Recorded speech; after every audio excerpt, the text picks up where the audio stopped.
السلام علیکم ورحمت الله وبرکاتو. لرو بر افغانانو ته احترامات. زما ویډیو به د قطر د سولې باره کې وي چې د طالبانو او امریکایانو ترمنځ وشوه، او بل د پاکستان خوشحالېدل. د هغې نه مخکې تاسو ته ویډیو ښیم او جواب هم د طالب نه غواړم او د مجاهد نه غواړم، او حق مې هم دی. دا ویډیو وګورئ، بیا سره نورې خبرې کومه چې دا څه وایي. د حمید ګلي نوم دی، د پاکستان د ISI مشر و، مخکې اوس په دې دنیا نشته، مړ شوی دی. دا خبرې تاسې واورېدې، تاسو ته بیا ویم خبره.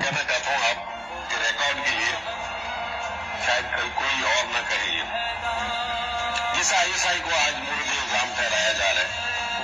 जब तारीख रकम होगी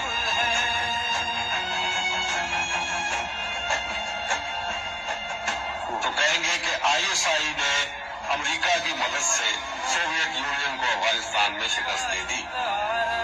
फिर एक और जुमला होगा, ISI ने अमेरिका की मदद से अमेरिका को शिकस्त दे दी।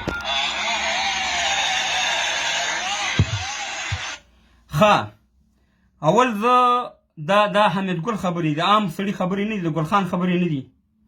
دا وایي چې موږ روسانو ته هم موږ ISI موږ شکست ورکړی او امریکایانو ته موږ به شکست ورکوو. نو خبره دا ده چې اوس د دې باید چې مجاهد او طالب جواب ورکړي. که غلام نه وي اوس به جواب ورکوئ د دې خبرې، ځکه چې د پاکستان د اولنی سړی نه دی. داسې ډېر جنرالان، داسې ډېر سیاستمدار وایي چې د افغانستان د جهاد چې و جعلي جهاد و. نو د دې جواب تاسې نه زه غواړم. زه راځم د قطر د سولې باره کې. افغانانو یقین وکړه چې زه خپله ډېر خوشحاله وم په هغه شپه چې انشاءالله سبا یو داسې سوله کېږي چې بس دا یو زمونږ تاسې به د بدبختۍ نه خلاصېږو. خو زه خپله داسې خوشحاله نه یم. الله دې وکړي چې دا سوله زمونږ تاسې په پیدا ونه شي. خو دا ماته یو ډرامه ښکاري د امریکې، او دا ځکه ډرامه ده چې کله ما د سهار کې ما فیسبوک ولګو نو کاته مې چې طالبانو سره سپین بیرغونه وو په ډېر ګڼ تعداد کې را روان. زه د بیرغ یې د طالبانو خلاف نه یم، زه تاسو ولیم چې ولې. بیا مې چې د امریکې د وزیر خارجه خبرې واورېدې، اول خبرې هغې وکړې. نو دا خبره وکړه چې طالبان به داعش ختموي او نور کومې ډلې چې دي په افغانستان کې به ختموي. اول دا د دې نه دا سوال وکړي د امریکایانو نه چې تاسې 50 ملکونه دلته اوسېږئ، 50 ملکونه، تاسې 50 ملکونو داعش او دا نورو ډلې ختمې نه کړي. نو طالب څه کار چې طالب دا کوي؟ دا داعش طالب خو نه دی پیدا کړی چې داعش دی خو معلوم دی چا راوستی دی. دا د جنګ یو بهانه د افغانانو دلته. دا جنګ دلته نه ختمېږي. خو موږ او تاسې ته څه پکار دي؟ موږ او تاسې باید مغزه او دغه غوږونه خلاص کړو. موږ او تاسې باید د دې ډرامې نه ووځو او حقیقت طرف ته لاړ شو. اول دا دی چې په طالب باندې دا په کلکه غږ دی چې د ملي اردو وانې به د پټاخې ټس نه کړي، او د همدغه شان ملي اردو حالت چې د طالب سره به دغه نه کړي، ځکه چې په دې پوه شو چې دا جنګ او دا لوبه چې وه موږ افغانانو لرو بر پښتنو افغانانو ته ده، باید چې یو بل ته راغاړې وځي. خبره دا ده افغانانو چې زمونږ او ستاسې اصل دا نظام دی. موږ د امارات خلاف نه یو، خو خبره دا ده چې زه طالبانو ته دا یم چې زه زدونه م پرېږدئ. اسلامي امارات ستا دا دنیا نه مني، نه یې پرېږدي درته. چې نه یې پرېږدي ته څه شی کولی شي؟ امریکا ستر قدرت دی، دا نور ستر قدرتونه دي. بس هېڅ د افغانستان نه دشته جوړه کړو، یو ملک دوی چې په رسمیت پېژني پاکستان یو بل، بیا هغه طرف ته لاړ شو. ګوره زړو خبرو پسې ونه ځو. دغه اسلامي امارات چې تاسې شروع کړو، ګوره د مجاهدینو په خلاف باندې تاسې یو مبارزه شروع کړه، بالکل صحیح مبارزه وه، لکه مجاهدینو انتهایي ظلم کو په افغانستان کې. خو ستاسې د افغانستان بیرغ سره څه کار و چې تاسې د افغانستان بیرغ اخوا کړو، بل بیرغ هم راوستو. ولې دغه بیرغ باندې څه چل شوی؟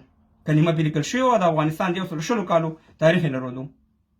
خو دې طرفونو ته مه ځئ، راځئ افغانستان حکومت ته هرکلی ته یو، او نه دې ته به اداره وي، دا یو زموږ او ستاسې یو نظام دی افغانستان. دې ته راځئ، پارټي جوړوئ، هر رقم جوړه، په انتخابات هم وګټل، نوشي جان هم شه. په اصلاحاتو کې سره زموږ یو مشکل نشته، بالکل د اسلامي دغه په چوکاټ کې هغه تاسې وکړئ. خو خبره دا ده چې د افغانستان نور مه در په در کوئ. د پردیو په اشاره نور کار نه باید موږ او تاسې پرېږدو. هم حکومت هم طالب دواړه په یو کښتۍ کې ناست یو، دواړه د یو رسټوران د یو هوټل مزدوران یو. هوټل والا خوښه ده چې ته وایي قاب راواله او که ته وایي ډوډۍ راواله. نه طالبه ته ازاد یې او نه حکومته ته ازاد یې. خو موږ او تاسې باید د عقل او شعور نه کار واخلو. پاکستان نن ولې خوشحاله دی؟ پاکستان ځکه خوشحاله دی چې پاکستان وایي کېدای شي هغه د 92 چانس ماته بیا راشي په لاس باندې، او دغه شانې د اردو او د افغانستان ګډوډ کوم د کابل جوړ شوی دی.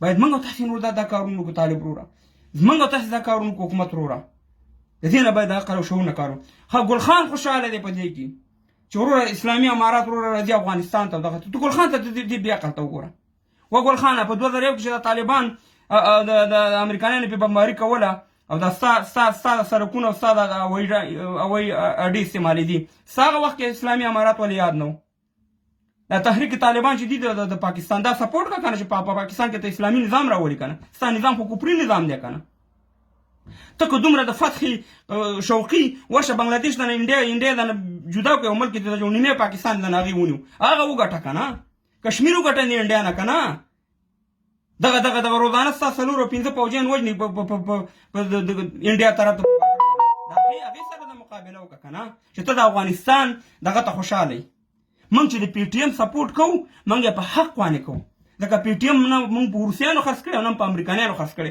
دا اولې ورځې نه ورسره ولاړ یو ته خو طالبان خرڅ کړي ته په کوم شکل راځي او ته وایې چې طالبان زنده باد تا ته شرم نه درځي ته تحریک طالبان چې دا مسلمانان نه دي راوله شرط په خپل په اسلام آباد کې کنه خبردار افغانانو ټول منافقت د پاکستان دی پاکستان زمونږ هېڅکله دوست کېدی نشي هېڅ امکانات هغې دغه کړې ده چې زمونږ ستاسې وطن د بدبختیو سره مخامخ کړي زمونږ ستاسې وطن د یو ځنګل جوړ کړي زمونږ ستاسې وطن کې ملي اردو نه وي یو جزیره یو ځنګل وي نو دې ته هم ډېر توجه وي هم طالبانو ته ویم هم حکومت ته ویم چې د خدای په لحاظ نور دې افغانانو دې دغه ته وګوري د دون نه تېر شئ موږ د هر یو ته احترام لرو دغه زموږ نظام دغه حکومت پسې به ځو په دې چوکاټ کې به ځان ورداخلو نور پیغورونه یو بل ته مو ورکوي چې ته غلام یې او زه غلام یم د خدای په لحاظ د دې شهیدانو په خاطر د دې کونډو یتیمانو په خاطر باندې نور د ملت په خاطر بس دې شي نه تېر شي خپل دا وطن هم جوړ کړئ نه امریکا یې جوړوي نه یې موږ ته پاکستان جوړوي او راته نه جوړوي